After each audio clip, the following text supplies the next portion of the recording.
My name is Brian Henkel, and I'm the Wild Acadia Project Coordinator. The Wild Acadia Initiative is a partnership with Friends of Acadia and Acadia National Park, and it looks to do resource management on a watershed basis. And so we take one watershed at a time and we assess the conditions and then try and make improvements to those conditions.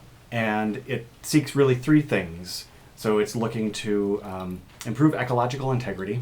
It seeks to be resilient, and there's kind of a couple of forms of that. Resilient in like the short-term idea of it, which is about when there are disturbances that happen, the system is able to rebound to some short-term disturbance like storms or fire or invasive species that come in. And then longer-term resilience is more related to climate change and how does the system adapt through the long term to the changes that we're seeing in climate here on the island. And then the third aspect of it is cultural authenticity, which is specific to the cultural resources or the built environment of Acadia. So the main things that we have going on right now is increased precipitation and changes to the patterns of that precipitation. So while we have more rain, 6 to 8 inches more rain per year on an average, we also have drier periods during the summer, and so it's shifting that precipitation. So we have greater intensity for storms and more precipitation overall.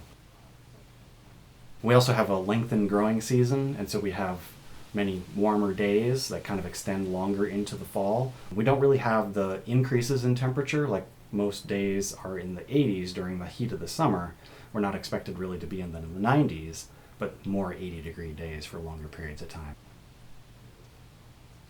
So the intensity of the rainfall events means that things that were part of the built environment, where you have culverts or ditches or buildings, you have greater potential for flooding and damaged infrastructure because of the intensity of the storms. So there's an area that the park had a mounded septic system, and that septic system was putting extra nutrients into the system. And then that, after a long enough period of time, with multiple decades, became problematic because those nutrients were now reaching the spring pool. And so then you had excess nitrogen and phosphorus in the spring pool and algal blooms. And so the park decided to take out that septic system and hook it up to the town of Bar Harbor's wastewater treatment system. And so when they did that, they basically left the site in kind of a rough graded condition, and Friends of Acadia stepped up and came in with a project through a partnership donation agreement to restore that to a natural forested wetland. And so we've done a lot of kind of regrading to finalize it and changed it so that it drained a little bit differently and hopefully better, and improved it. Left it kind of lumpy, and then came in with a bunch of plantings to try and turn it back into the forested wetland that it looks like just, 100 feet away.